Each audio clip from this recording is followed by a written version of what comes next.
780 लिटरपासून सुरू झालेला जिल्हा दूध गोकुळ आज जवळजवळ 17 लाख लिटर दूध गोळा करतो आणि जिल्ह्याच्या आज प्रत्येक घराघरामध्ये गोकुळ पोचतो.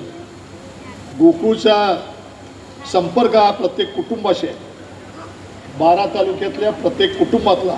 आणि त्याच्याबरोबर शेजारी कर्नाटकातून दूध येते, इतर राज्यातून दूध येते. आणि आज 63 वर्षामध्ये गोकुळचा वटवृक्ष झाला आहे. सीमा भागातलं दूध आपण या ठिकाणी घेतोय आणि खऱ्या अर्थानं गोकुळ हे खऱ्या अर्थानं या जिल्ह्याचं म्हणण्यापेक्षा या राज्यामध्ये हा खऱ्या अर्थानं शेतकऱ्यांचा एक आणि माझ्या मातामाऊलीचा आर्थिक कणा मी या ठिकाणी निश्चितपणे आज या जिल्ह्याचा मानबिंदू ठरलेला आहे. मुंबईमध्ये ग्राहकाला गोकुळचं दूध पाहिजे आहे, पण गोकुळचं दूध ग्राहकाला पोचू शकत नाही, एवढं मार्केट आज गोकुळचं मुंबईमध्ये आहे. मला वाटतं या ठिकाणी आज गोकुळला सुद्धा अनेक पारितोषिकं मिळाली.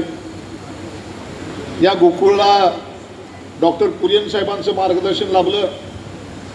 आमचे काकांनी या दूध संघाचे चेअरमन म्हणून ज्यांनी धुरा अरुण नरके साहेबांनी वाहिली, त्यांच्या काळामध्ये सुद्धा गोकुळनं या देशामध्ये आपलं नाव केलं. अनेक पुरस्कार या गोकुळला मिळवून दिले आणि त्यांच्या आणि चोयेकर साहेबांच्या माध्यमातून एक गोकुळची जी घडी बसली, दूध संकलनापासून ते अगदी गाई म्हैशीच्या उपचारांच्यापर्यंत गोकुळचा एक पॅटर्न झाला आहे.